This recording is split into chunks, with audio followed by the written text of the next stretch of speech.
I don't even know why I'm making this video at this point. It's pretty idiotic to do it as it's way too late, but it's still good to kind of talk about because there are still issues with this team. It's really ironic to me how the team whose goalie just won the Vezina Trophy is now the team that is struggling to have good goaltending. And I'm a Rangers fan myself, as you guys already know by now, but it's time to blast them and hold them accountable for certain things. Not really Igor Shesterkin, but rather Yaroslav Halak, who I'll get into a little later in this video. But let's just take a few steps back.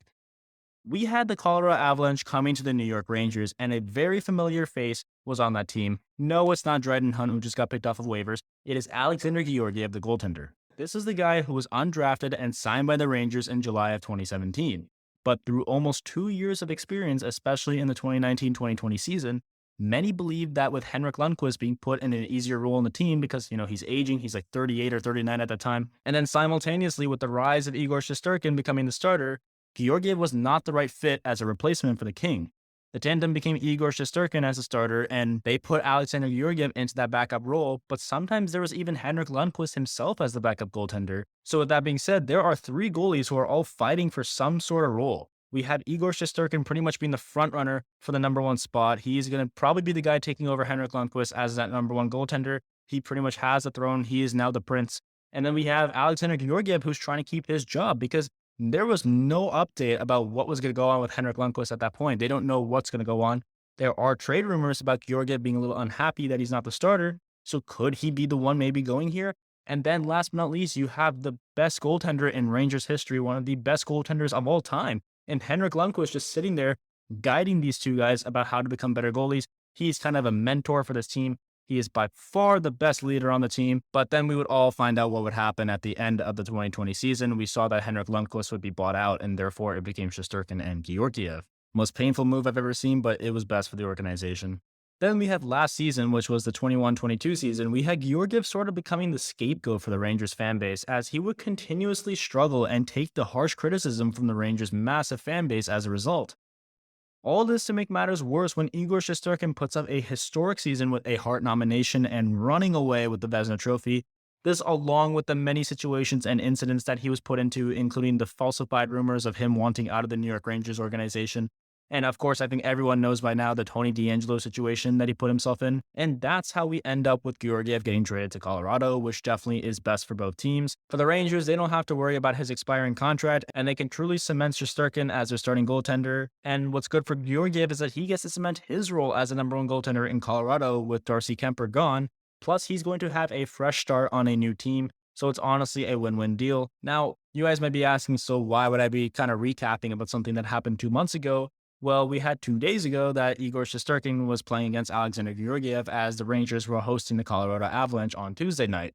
And the Rangers, they gave Georgiev a warm welcome back, which made me really happy with the franchise, as I personally was not expecting that in any way, but it's good for them. Georgiev and the Stanley Cup champs, they would end up beating the Rangers 3-2 in the shootout to let Georgiev get 4 wins on the season and a great 2.56 goals against average with a 921 save percentage. We should talk a bit about Georgiev last year, actually, because there was a bit of an oddity per se. He went 15-10-2 with a 2.92 goals against average and a career worst 898 save percentage in an up and down performance last season. With these mistakes, plus Shesterkin's career-defining season, these issues were acknowledged by his worst disparagers to be the reason why he was wanting out. I felt that he was constantly under pressure to perform for the fans, to be good for the fans, just do anything right for the fans to be happy. That's what made Georgiev super unhappy and pretty much overwhelmed. Something as a Rangers fan that I didn't understand about the other fans was how they never realized that, look, even when Shesterkin was hurt, this team was still in good hands. Georgiev is hands down one of the best backup goaltenders in the NHL. Yet whenever Georgiev was in net, fans would have some sort of, doubt crossing their mind, which made it obviously hard for Georgiev to say, look, I know I played bad, but the fans believe in me. Or, something like, I know I have to do better because the fans are counting on me. Georgiev came in when Shesterkin had suffered a lower body injury in a game against the Sharks where he managed to stop 9 shots out of the 9 he faced to get a 1-0 win. Then there were the downfalls. He played pretty badly against the Vegas Golden Knights where the Rangers lost 5-1, but then he would give up 3 goals in the next 2 games, getting a decent save percentage above .930. However, in the end, Georgiev would just end up getting traded and he would end his time in New York going 58, 48, and 11 with a 2.94 goals against average and a 908 save percentage. Now here's a change of scenery. The Rangers were obviously on a salary cap squeeze considering they had locked up Zibanejad, Shesterkin, and Fox long-term, which took a lot of the cap space away, and rightfully so. as you can see by the Buchnevich trade that was also part of it. But the qualifying offer to keep Georgiev since he was an RFA was $2.65 million, but the Rangers had zero intentions on letting him stay, considering one, his situation with the Rangers obviously wasn't the right idea to let him stay, and two, they could not afford to keep him around for another period of time. So what does Chris Drury do? He trades him to Colorado for multiple draft picks ranging from the 3rd to the 5th round. Then during free agency, Drury decides to sign veteran goaltender Yaroslav Halak, who actually has dominated the Rangers multiple times throughout his career, especially in his tenure in Long Island with the Islanders. But the Rangers, they signed him to a 1-year, $1.5 million deal, and with 3 games into the season played so far by him, I won't lie, this guy has struggled immensely. In the first 2 games played, Halak has had a 4.03 goals against average and a .852 save percentage, and he's notably had poor efforts in the past few games, especially versus the Columbus Blue Jackets. But to be fair to him, his team hasn't really been playing that well either.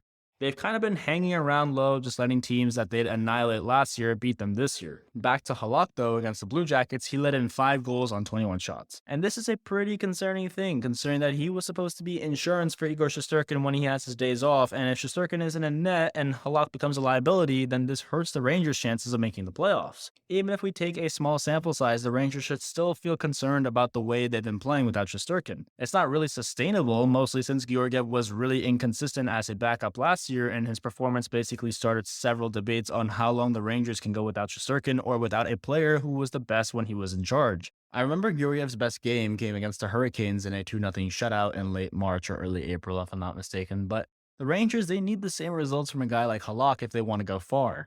It's too early to make any assumptions on if it can happen, but consider Halak's career stats, which is a .916 save percentage and a 2.50 goals against average. There's no chance he's just going to start playing rudimentary style hockey. But if Halak doesn't manage to play to the level that people are expecting him to, then maybe it's time to admit that his age has caught up to his abilities and that it's time to retire. If Shesterkin gets hurt, they are stuck with Halak for the amount of time Shesterkin is hurt for, of course, but usually when Shesterkin is hurt, he's not out for 1-2 games. It's for a period of time. The good news is that the Rangers have another veteran goaltender in Louis Domingue, another goalie they signed in the offseason, and most Rangers fans know that this was the agonizing goalie they played in round 1 versus the Penguins, where he was just lights out. Pretty cool thing for a third-string goaltender, but he's currently in their AHL affiliate in Hartford, so he won't be called up unless one of the starters get hurt, and Domingue doesn't have Halak's record as a former number 1 goaltender, though.